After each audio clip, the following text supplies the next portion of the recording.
राज्यसभेच्या एका जागेवरून महाविकास आघाडीमध्ये बिघाडी झाली। विधिमंडळामध्ये महाविकास आघाडीत झालेल्या बैठकीमध्ये काँग्रेसने राज्यसभेच्या एका जागेवर प्रबळ दावा केलेला आहे आणि दुसरीकडे उद्धव ठाकरेंची शिवसेना संख्याबळाच्या जोरावर दावा करते।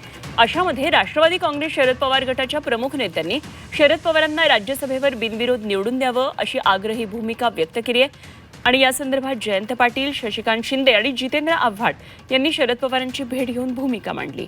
महाविकास आघाडीशी चर्चा करा अशा सूचना शरद पवार यांनी दिल्याची सूत्रांची माहिती आहे। मात्र उद्धव सेना आणि काँग्रेस यांच्याकडून शरद पवार गटाला योग्य प्रतिसाद मिळत नाही अशी देखील माहिती समोर येते आणि मागच्या 2 दिवसांपासून शरद पवार गटाच्या नेत्यांनी उद्धव ठाकरे यांच्याकडे भेटीसाठी वेळ मागितलेली असताना उद्धव ठाकरे यांच्याकडून कुठल्याही या संदर्भात प्रतिक्रिया मिळत नाहीये। त्यामुळे महाविकास आघाडीतून राज्यसभेसाठी एकमत होणार का याकडे आता सर्वांचंच लक्ष लागलेलं आहे। जोपर्यंत महुयातले 3 पक्ष एकत्र बसत नाहीत तोपर्यंत हा तिढा सुटणारच नाही ना। आज प्रत्येक जण आपापला पत्ता फेकतो आहे।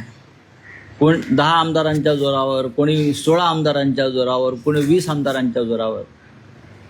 पण यापैकी एकही पक्ष स्वतंत्रपणे 7वी जागा जिंकू शकत नाही, हे सगळ्यांना माहिती आहे। पण राजकारणामध्ये जेव्हा अशी स्थिती निर्माण होते तेव्हा शेवटच्या क्षणापर्यंत ही रस्सीखेच सुरू असते। प्रत्येकाला वाटतं आपण जावं, आमच्या पक्षाचा माणूस जावा, प्रत्येकाला वाटतं।